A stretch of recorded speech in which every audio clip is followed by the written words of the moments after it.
1943. The Japanese are at the height of their military success. Their trail of slaughter and destruction has secured the whole of Southeast Asia and half the Pacific. The Japanese people, led into war by a battle-hungry military council, are pleased with the success. Japan's economy can grow on the raw materials that are now in their grasp. Few realize in these heady times that their days of conquest are over.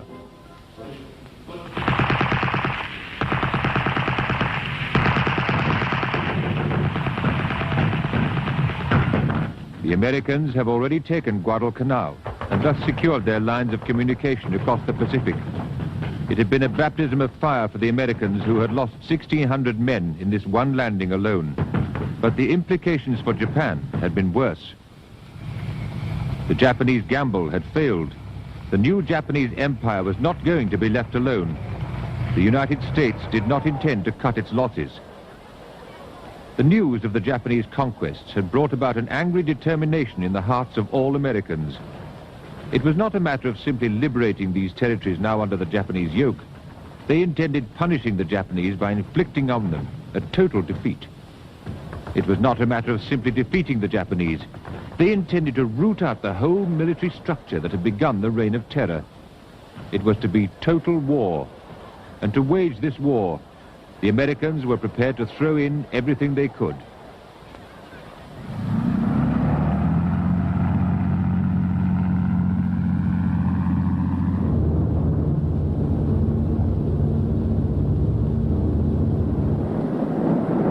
The Battle of Midway had already shown that the balance between the two powers was a fine one. The Japanese had summoned the best of their naval resources. They had put together the largest fleet in the world. Yet the Americans, already crippled by the losses at Pearl Harbor, had beaten off the Japanese attack. Now, as the Americans began the long push back through the Solomon Islands, they started to deploy their massive industrial strength. They were to spend thousands of millions of dollars on their navy and build 70,000 ships. This was to be the foundation of their troop deployment across the largest battlefield in the world.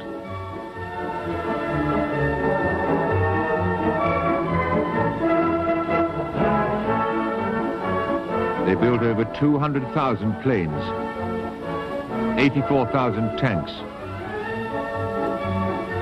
nearly 2 million trucks. In the 4 years that the Americans were in the war, they manufactured 3 million rifles. They produced over 1 million machine guns, 1 million motors. And before they were finished, they had put over 11 million men into the battlefield.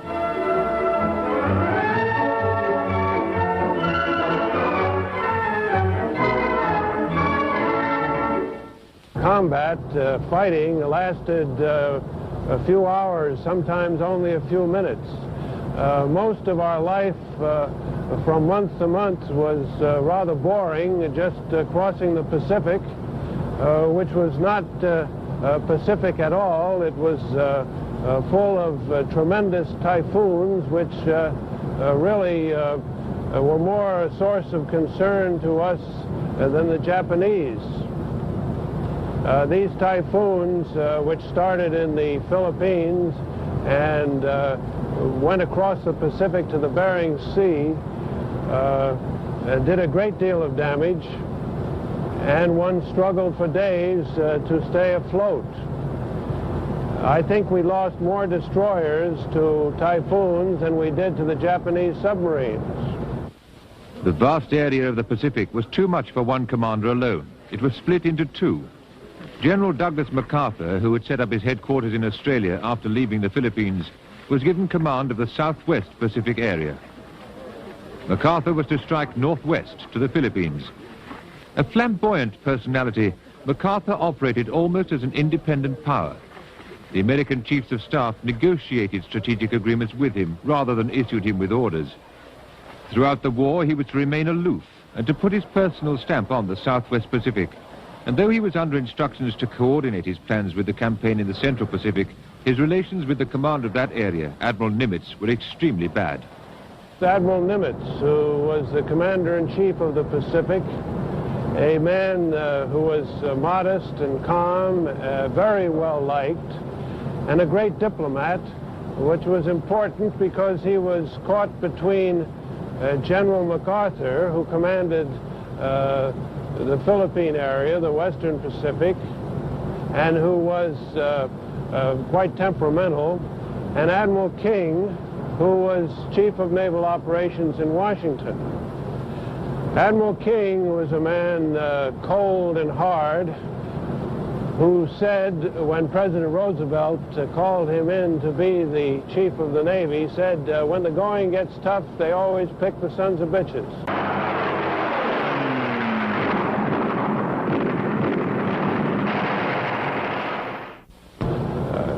General MacArthur was quite a different man, brilliant, highly susceptible to flattery, looking for publicity, which Nimitz and King avoided. When the strategy for the campaign in the Pacific was settled in March 1943, it was MacArthur who made the first move. Within 6 months, he had advanced to within striking range of Japan's most important strategic base in the south. On December the 26th, 1943, the Americans, under General MacArthur, struck at the heart of the Japanese territories in the Southwest Pacific, Rabaul, in New Britain. Part of this force had fought at Guadalcanal. The Americans had had over a year to perfect their landing techniques, but they met little opposition here.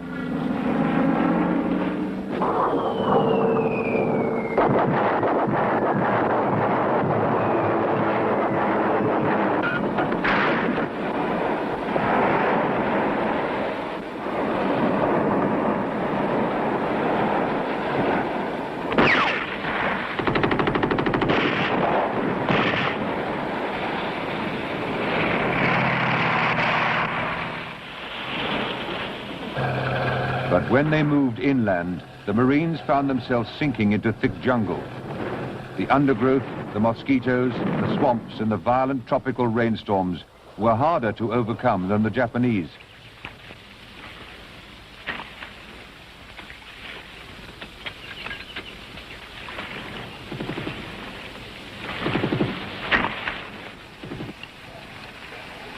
It was not enough to capture territory. The airfields they captured turned into quagmires.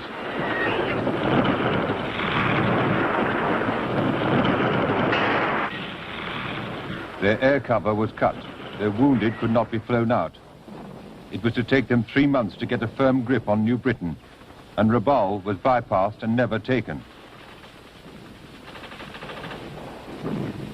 Admiral Nimitz had had an equally tough time in the Central Pacific. At Tarawa, in the Gilbert Islands, the first step in Nimitz's plan of operations, the Japanese had lined the shores with pillboxes, bunkers, and machine gun emplacements. They were ready for the Americans.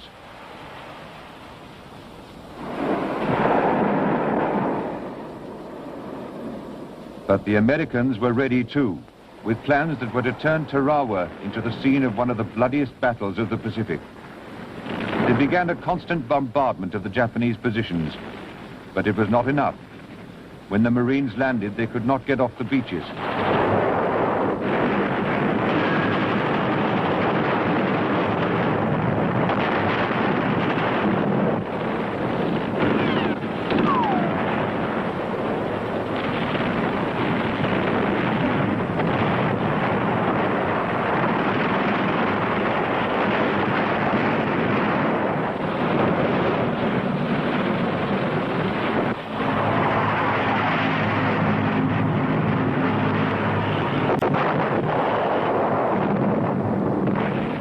It took the Marines 3 days before they could move inland. And there, the Japanese resisted to the last man.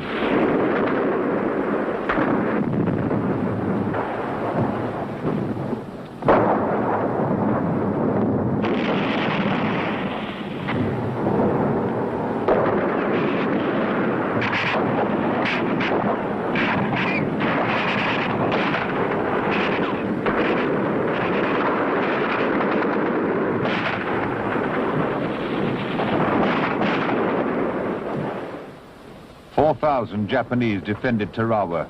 Not one survived. When they could fight no more, they committed suicide.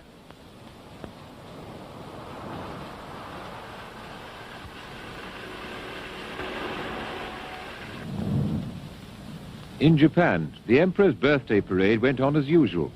The defeat at Tarawa was far away, and the censors had kept all reference to defeats out of the newspapers. It was a time to celebrate the end of the white man's domination of Southeast Asia. It was a time to proclaim the independence of the former colonies of Burma, Malaysia, and Indonesia, and to invite them to join in the great East Asia co-prosperity sphere under the rule of Japan.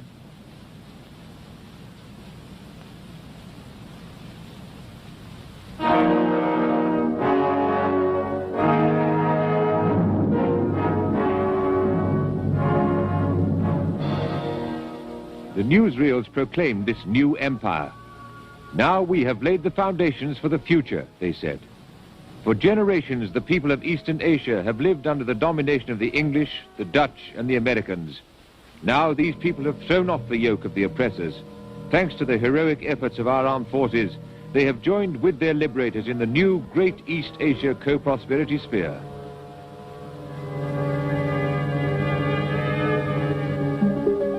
Meanwhile, in China, Chiang Kai-shek was still holding out against the new Great East Asia co-prosperity sphere. His nationalist forces were still keeping the major part of the Japanese army busy. He had spent a decade fighting the Japanese and was still the central figure in the war with Japan. For the Americans' initial objective in the Pacific was still to aid China before crushing Japan. China was the base from which they could launch the invasion of the Japanese mainland. So Chiang stayed in the headlines with pictures of his attractive American-educated wife.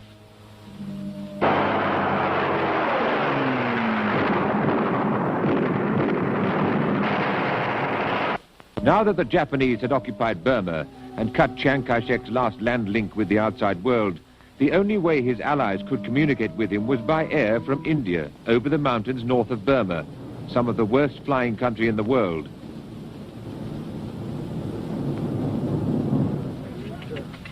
Chiang Kai-shek's armies were large on paper. They looked very good on propaganda films, but in fact, their equipment was poor. They were weary after a decade of fighting, and many units were barely under Chiang's command at all. The traditional Chinese warlords had taken up their former feudal rights and had begun to make deals with the Japanese. Many Allied observers doubted Chiang's ability to fight at all, and no one was more skeptical than General Vinegar Joe Stilwell, the American military advisor. Stilwell's objective was to build a road over the mountains into Burma. There, the British Army was fighting the third front of the battle for the Pacific under General Sir William Slim, probably the best fighting soldier the British Army produced in the whole of the war. The British operations began in 1943 with commando groups, the Chindits, under Brigadier Ord Wingate. They operated in the jungles, miles behind the Japanese lines, destroying communication wherever they could. When it came to conventional fighting, the Japanese played right into the Allied hands. When they marched into Burma, it had never been their intention to invade India. They had regarded the mountains along the Chinwin River as an almost impenetrable natural barrier that would protect the northwesterly flank of their empire.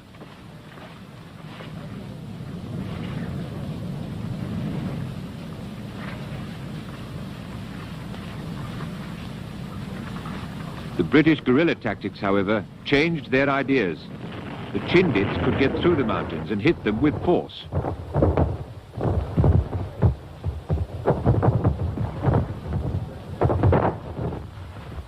In March 1944, the Japanese decided to attack across the Chinwin, over the mountains into India. It was a fateful decision.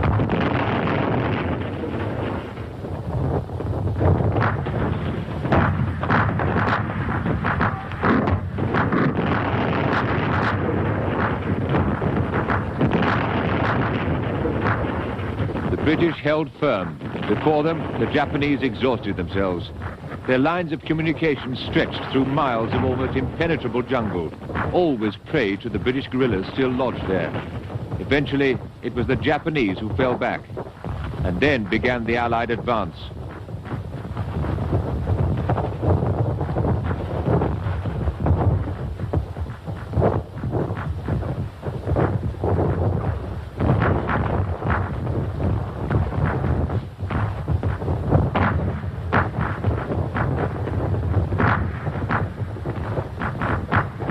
Japanese army in Burma was virtually wiped out.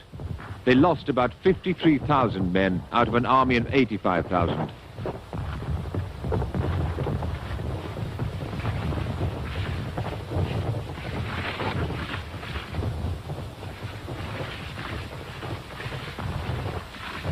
The Allied armies, with British, American, Indian, and even Chinese troops, swept through Upper Burma and reopened the road to China.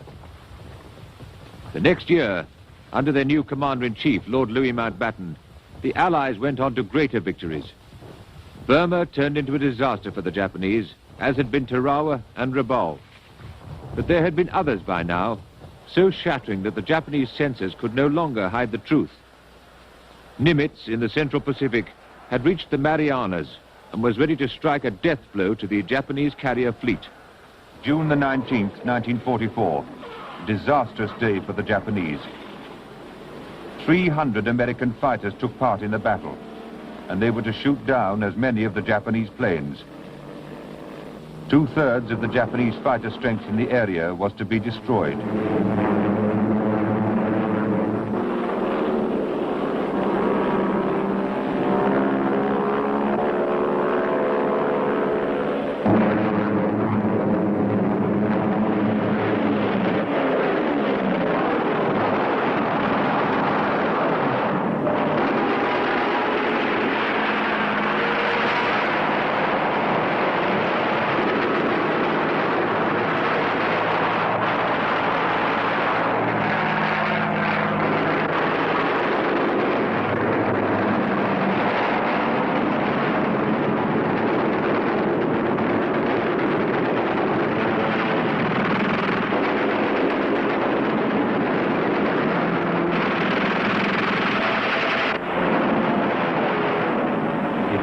As the Americans said, like clay pigeon shooting.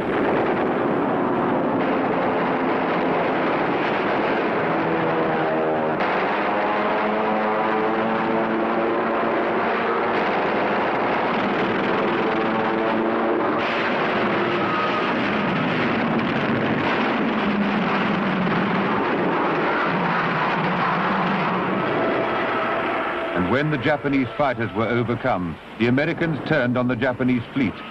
They sank one aircraft carrier, damaged 4 others, and put 2 battleships out of action.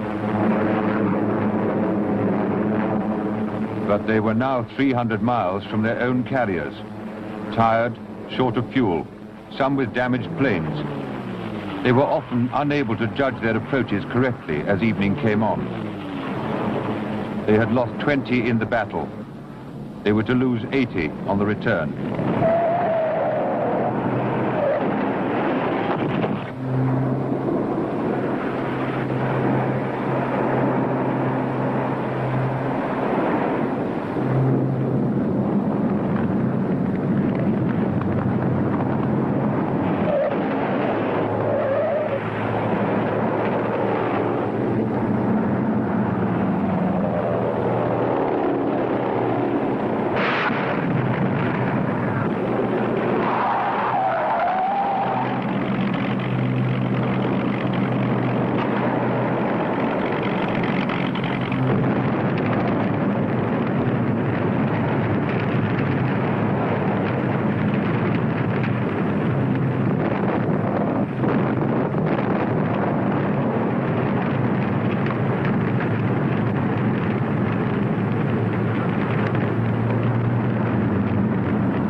the air battles were being fought off the Marianas, the Americans were also bombing Saipan.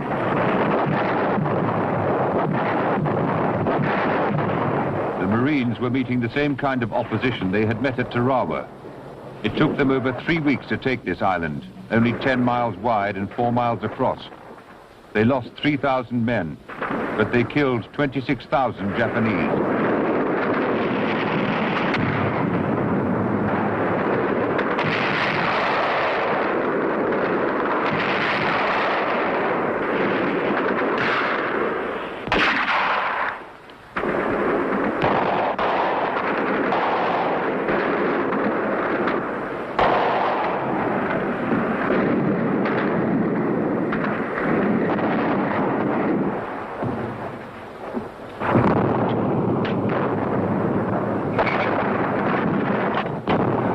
Resistance was in the central mountains. There, the Japanese, with neither food nor water, were holed up in caves. They were literally blasted out.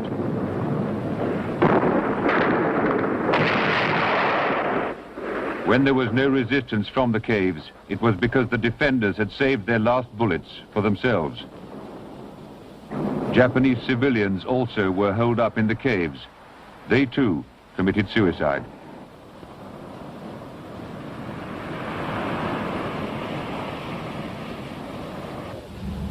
In Tokyo, the loss of Saipan brought about a change of government. General Koiso and Admiral Yonai now led the Japanese war cabinet.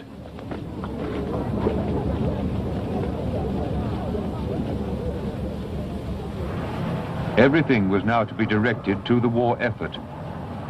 Everyone was mobilized. Even children were sent to work in the factories. Students were conscripted into the army.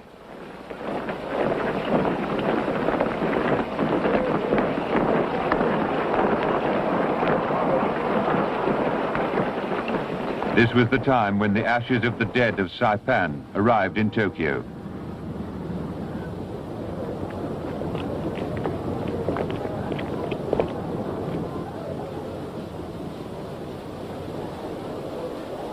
It was a warning of what was to come. The Americans had already assembled the largest force ever seen in Pacific waters and were heading for the Gulf of Leyte in the Philippines. The last surviving ships of the Japanese fleet were coming to meet them.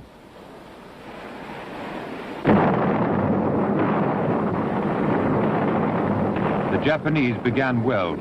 They decoyed part of the American fleet away from the main forces to a position north of the Philippines. Then they moved in with their main group on MacArthur's landing forces. They sank 2 carriers and 3 destroyers, severely damaged 7 other carriers and 1 destroyer. But then the Japanese Admiral Kurita broke off the engagement, and the American escort turned on him.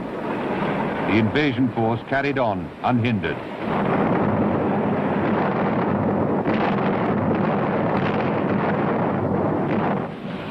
And in the north, the Japanese decoy was not successful for long.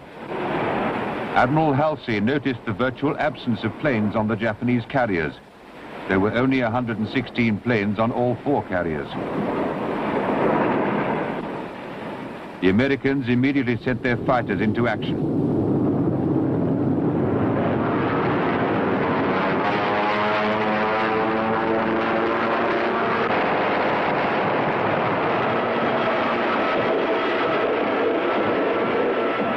Four carriers were sunk, 1 cruiser, 2 destroyers. With the losses in the south, it meant that the Japanese fleet was now practically non-existent.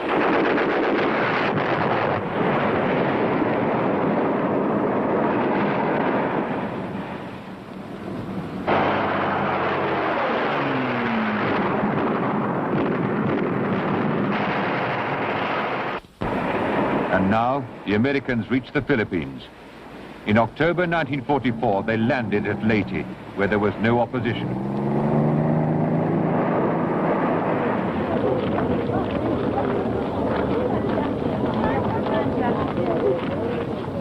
In March 1942, MacArthur had promised to return to the Philippines.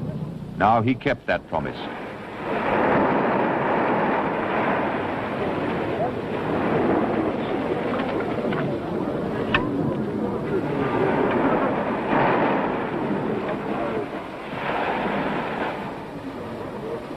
But it was not all as easy as this.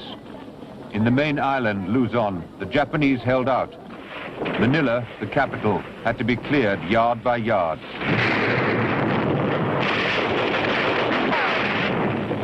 It went on for over 10 days. When the Japanese and the Americans had finished with it, Manila was a mass of rubble.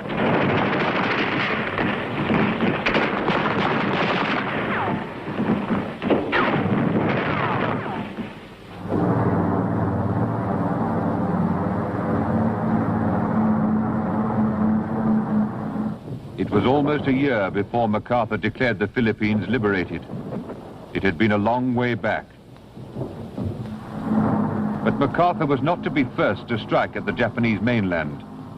Super fortresses from the Marianas had been within striking distance since the autumn of 1944.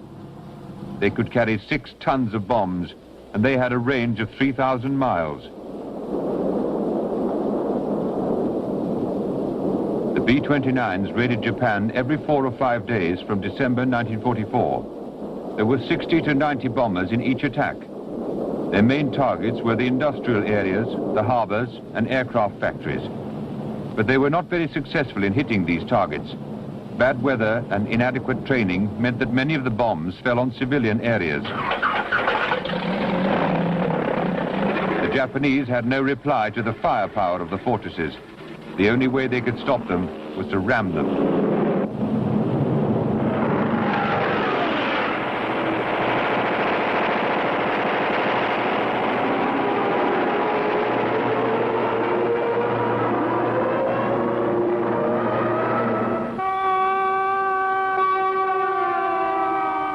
People in the cities had no cellars and very few air raid shelters to go to when the B-29s came.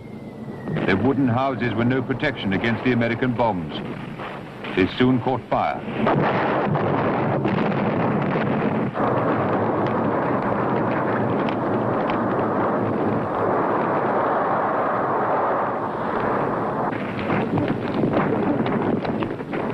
And now, in 1944, evacuation of children to the country had to be organized. These were scenes few had thought possible in 1941.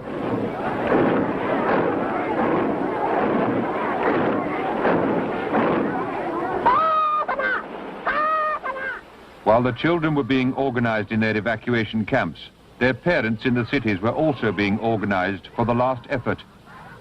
Every inch of ground was turned over to grow vegetables.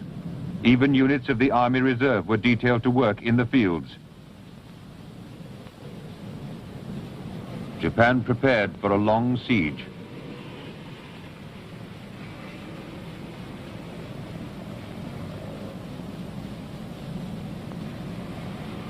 And the Americans were less than 1,000 miles away.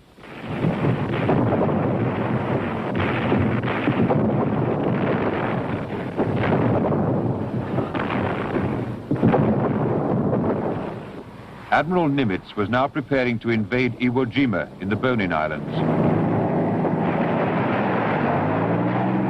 But at Iwo Jima, the Americans came across defenses even stronger than they had met before.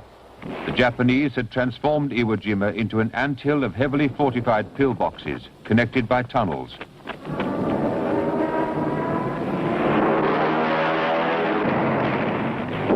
On the 19th of February 1945, the first wave of assault craft landed the Marines.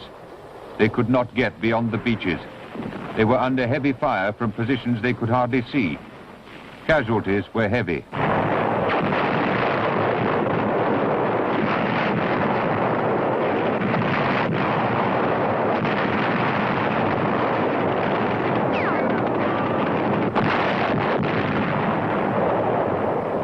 By the end of the first day, they had battered their way to the first pillboxes at the foot of the mountain in the center of the island.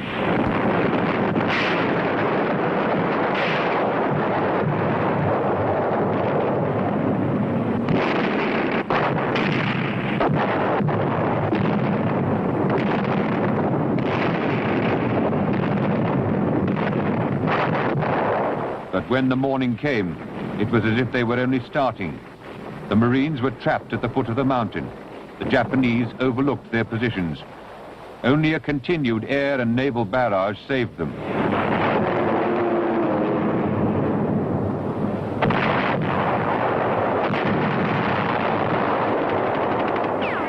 Iwo Jima is 4 miles long, 2¼ miles across.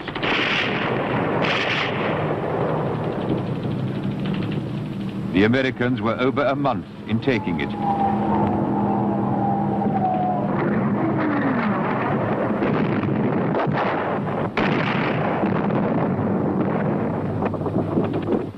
Though they lifted their flag to the top of the central mountain on the 4th day, they were never sure where the next Japanese attack would come from.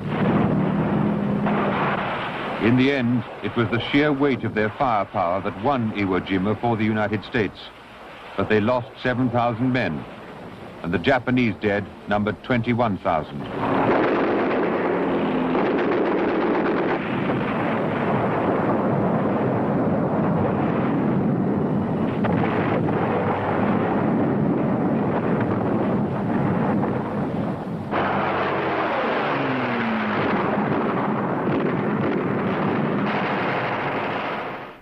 As Iwo Jima fell, the Americans changed their strategy in bombing Japan.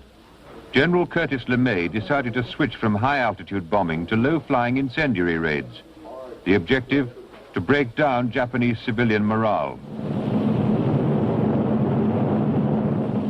The first raid was on the 10th of March, 1945. 300 B-29s set out from their bases in the Marianas. Their target, Tokyo. The weather was not good. There was a hurricane-force wind. The aircrew said it was suicide to go up. The planes had been stripped of all defensive guns so they could carry more bombs. But at Iwo Jima, they were met by an escort of Mustangs. They were to be defended all the way to Tokyo.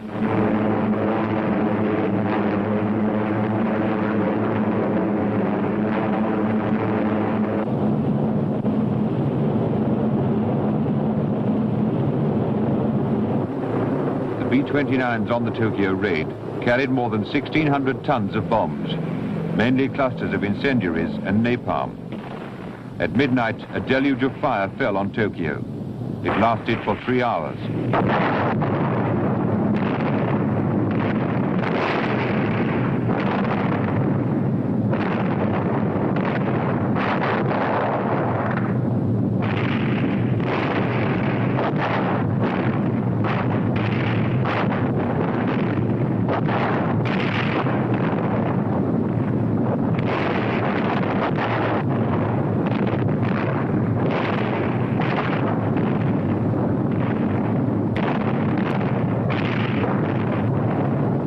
It was like a forest fire.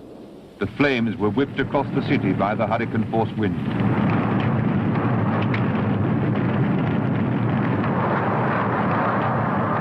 There was no shelter from the flames. Anyone who took refuge was burned alive. 72,000 died that night, and by morning nearly half of Tokyo had been burnt out.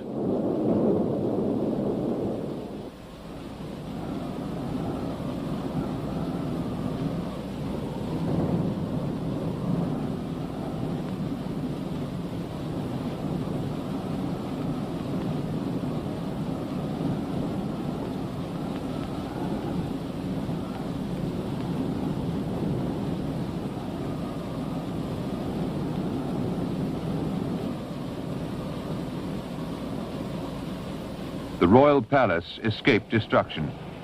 In spite of protests by his staff, the emperor now insisted on seeing the devastation for himself. It was the first time he had used his full power, contrary to his government's wishes.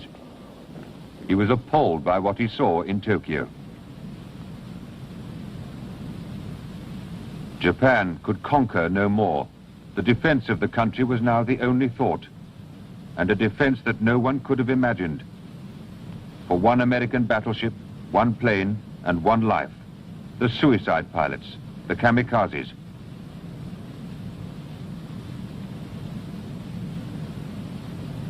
They were all young men in their 20s, all volunteers. By the end of the war, the Japanese had trained 5,000 of them. One who miraculously survived, Ryuichi Nagatsuka, remembers. The squadron leader called us together at the end of March 1945 and said, "I'll be glad to tell you, but the High Command has asked you to enroll in the kamikazes. It's not a dialect order. You are being asked to volunteer. You have 24 hours to decide. Vous avez le temps avant de répondre, vous avez 24 heures. So we went to the officers' mess, talked about it among ourselves. Just about everybody was ready to go. To be a kamikaze was to defend the homeland, to defend our parents and our family.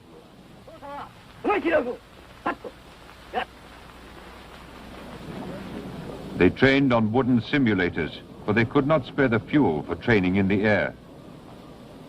They were taught just two things, how to take off and how to dive.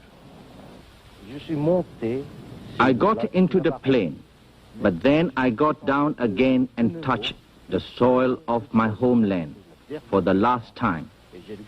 I looked at the grass that was growing there, even the grass that was of no use whatsoever, that would stay attached to the soil of Japan, that would survive me, because I was about to die. You cannot possibly imagine just how attached we are to the soil of our homeland.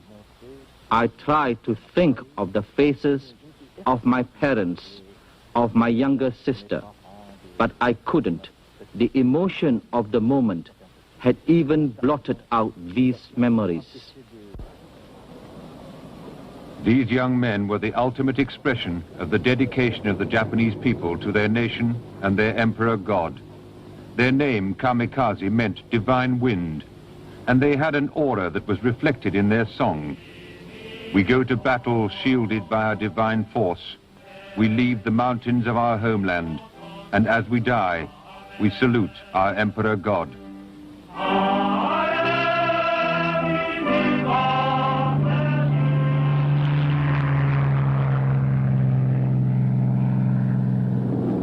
The kamikazes were a terrifying weapon, at least at first.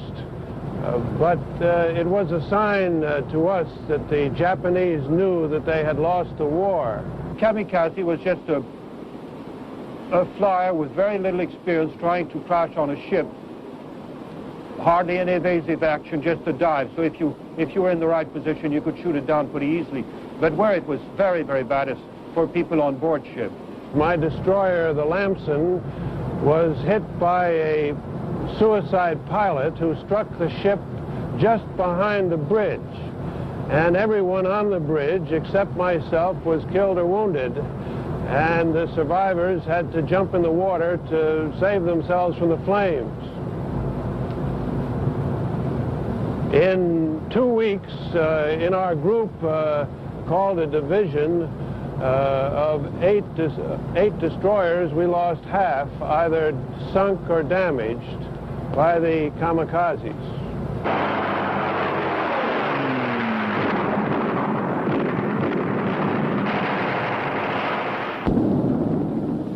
It was at Okinawa that the kamikazes made their supreme effort. On April the 6th, 1945, 350 of them took on the American invasion fleet. 28 of them got through.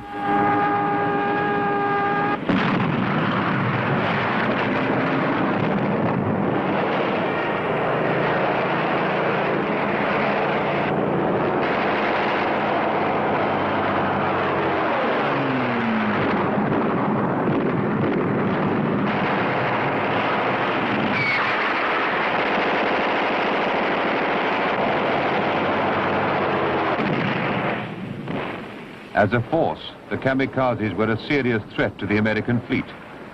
But it was the dying gasp of the Japanese forces. There were just not enough of them.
On the 26th of July, 1945, the Allies issued a final ultimatum to the Japanese to surrender or be destroyed.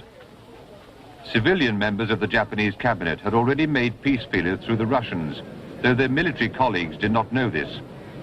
Stalin passed these peace feelers on to his allies at Potsdam. But when the Japanese government replied to the Potsdam ultimatum, the translation was not clear. The new American president, Truman, concluded that the ultimatum was being rejected. He gave the order for the atomic bomb to be dropped on Japan. Tragic fate has thrust upon us grave responsibility. We must carry on. The man who was to drop the atomic bomb was Colonel, now retired General Paul Tibbets. His commander, General Spaatz, was awaiting a decision on where to drop it. And his instructions to me were to be prepared for a split operation, meaning that I had to make an organization that would be capable of going to both the European theater and the Pacific theater. Tibbets did not know that the bomb would never be ready to drop on Germany. When it was successfully tested, Japan alone remained to be defeated. The weatherman indicated that the first 2 weeks of August would be the best time for weather in the area of Japan that we were interested in. And the cities that we were interested in were Hiroshima, Kokura, Niigata, and Nagasaki. On the 5th of August 1945, the bomb was loaded onto a specially equipped B-29 bomber on the island of Tinian in the Marianas. It was 10 feet long, 28 inches in diameter, and weighed 9,000 pounds. At 2:45 the next morning, the plane took off for Japan.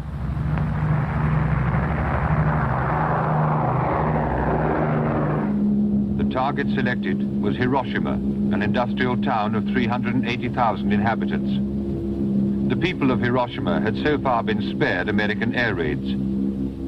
At 8:15 in the morning of the 6th of August, the atom bomb was dropped.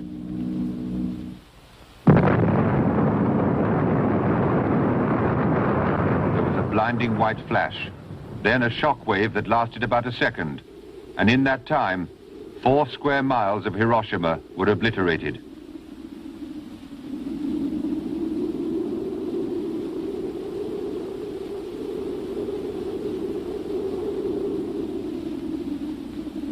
I looked at the Japanese as an enemy, one with whom our country was at war, and my responsibility at that particular time was to carry out a war mission.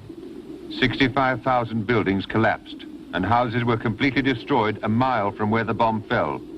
78,000 Japanese died, many of them literally incinerated.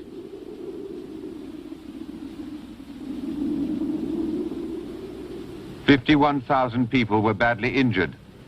For the first time ever, air raid victims suffered the appalling effects of radiation burns.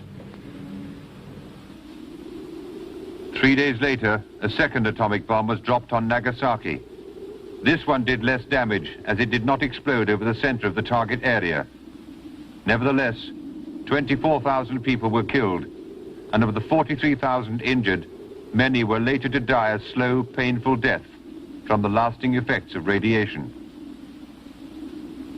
In the fire raid on Tokyo 5 months earlier, the actual damage had been greater, and 84,000 people had then been killed and over 40,000 injured. But the injuries of the victims at Hiroshima and Nagasaki were of a new and hideous nature.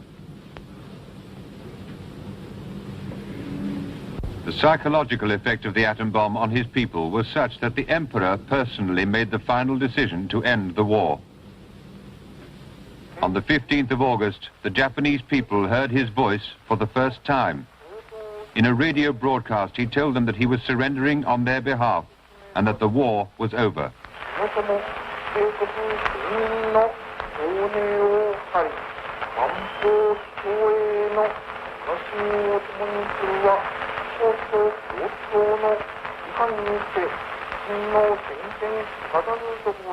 On the 2nd of September 1945, Japan formally surrendered to the Allies on board the American battleship Missouri in Tokyo Bay.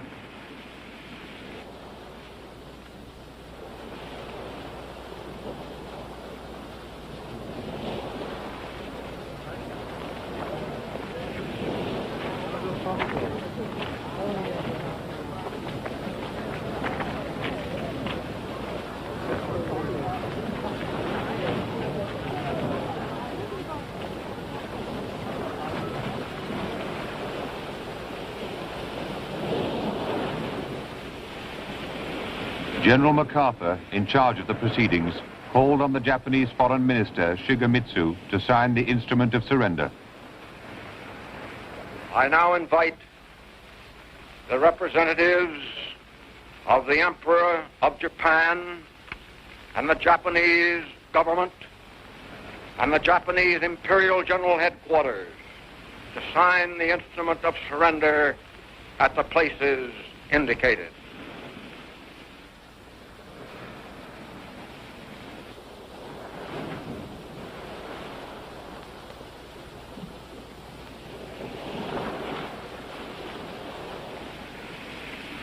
The Supreme Commander for the Allied Powers will now sign on behalf of all the nations at war with Japan. Will General Wainwright and General Percival step forward and accompany me while I sign? Then he too signed on behalf of the Allied Powers.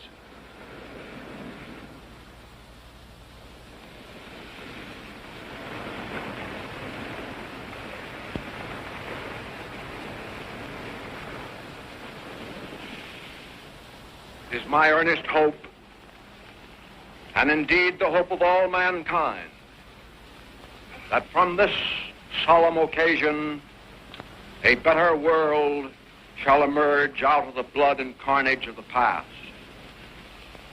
These proceedings are closed.